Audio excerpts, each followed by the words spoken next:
നിയമസഭാ തെരഞ്ഞെടുപ്പിൽ പിണറായി വിജയൻ തന്നെ LDF-നെ നയിക്കും. ധർമ്മടത്ത് നിന്ന് മൂന്നാം തവണയും ജനവിധി തേടും. തുടർച്ചയായ വാർത്താ സമ്മേളനങ്ങളും ഉണ്ടാകും. CPM-ൽ 2 ടേം വ്യവസ്ഥയിൽ ഇളവ് വരും. മന്ത്രിമാർ രാഷ്ട്രീയം പറഞ്ഞ് സർക്കാരിനും മുന്നണിക്കും പ്രതിരോധം തീർക്കണമെന്ന് CPM സംസ്ഥാന സമിതി.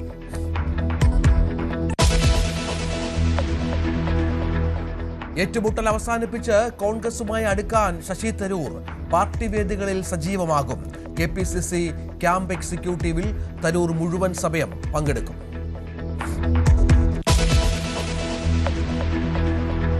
മുസ്ലിം ലീഗിനെതിരെ വീണ്ടും വെള്ളാപ്പള്ളി നടേശൻ മുസ്ലിങ്ങളെ ഈഴവർക്കെതിരെ തിരിക്കാൻ ശ്രമിക്കുന്നു. മുസ്ലിം സമുദായം മൊത്തമായി ഈഴവ വിദ്വേഷം പരത്താവുന്ന രീതിയിൽ മതസൗഹാർദ്ദമില്ലാതെ കലഹങ്ങൾ ഉണ്ടാക്കാൻ ഒരു കുൽസിത ശ്രമമാണ് ഇതിപ്പോൾ ലീഗ് നടത്തുന്നത്. ചാനൽ മൈക്ക് തട്ടിമാറ്റിയ സംഭവത്തിലും വിശദീകരണം. ചോദ്യം ചോദിച്ച മാധ്യമപ്രവർത്തകൻ തീവ്രവാദിയെന്ന അധിക്ഷേപം.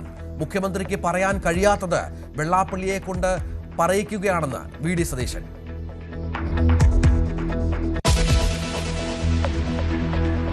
NSSന്റെ ഇടതനുകൂല നിലപാടിൽ തിരുത്തൽ. ശരിദൂരം ശബരിമല വിഷയത്തിൽ മാത്രം, മറ്റു വിഷയങ്ങളിൽ സമദൂരമെന്നും G സുകുമാരൻ നായർ. ശരിദൂരം ശബരിമല വിഷയത്തിൽ മാത്രമേ ഉള്ളൂ. അതിനെ രാഷ്ട്രീയമായിട്ട് കൊടുക്കേണ്ട കാര്യം. ആ കാര്യത്തിൽ നമ്മളൊരു ശരിദൂരം ഉണ്ട്. ബാക്കി എല്ലാ കാര്യങ്ങളും സമദൂരം തന്നെ.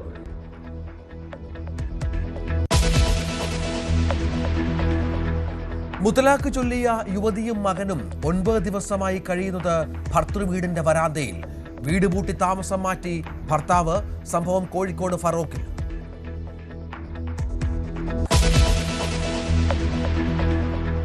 സേവ് ബോക്സ് ആപ്പ് തട്ടിപ്പിൽ തനിക്കെതിരെ നുണപ്രചരണമെന്ന് നടൻ ജയസൂര്യ.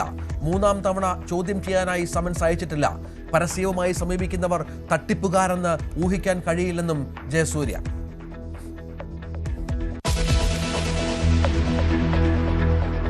മലപ്പുറം മൈലാടിയിൽ ചെരുപ്പ് ഫാക്ടറിയിൽ തീപിടുത്തം. ലക്ഷങ്ങളുടെ നഷ്ടം. തീയണയ്ക്കാൻ ശ്രമം തുടരുന്നു.